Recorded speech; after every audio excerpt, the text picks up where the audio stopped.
Kas notiek proktologa vizītes laikā? Vizīte vienmēr sākas ar sarunu. Pacients atnāk, izstāsta par savām sūdzībām, saprotam, kāds varētu būt sūdzību iemesls, un pēc tam tālāk seko apskate. Apskati mēs veicam tepat kabinetā. Apskates laikā ir nepieciešams veikt objektīvu starpenes izvērtēšanu, konstatēt, vai ir vērojams kādas anatomiskas izmaiņas, deformācijas, ādas izmaiņas starpenē. Tālāk tiek veikta taisnās zarnas pārbaude ar pirkstu, kas ir pamat izmeklējums diagnozes noteikšanai.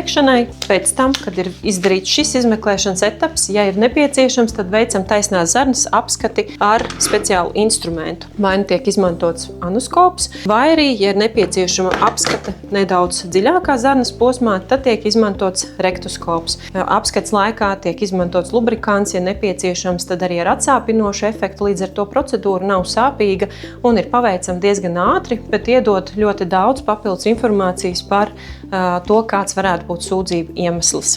Gadījumos, kad pacientam ir indicēta ķirurģiskā ārstēšana, tad vizītes laikā izrunājam arī visu par gaidāmo operāciju, kāda ir sagatavošanās operācijai, kāda ir operācijas norise un arī pēcoperācijas periods. Pacientam tiek izsniegts konsultants slēdziens un arī visa papildus nepieciešamā informācija rakstiskā veidā, lai sagatavotos operācijai.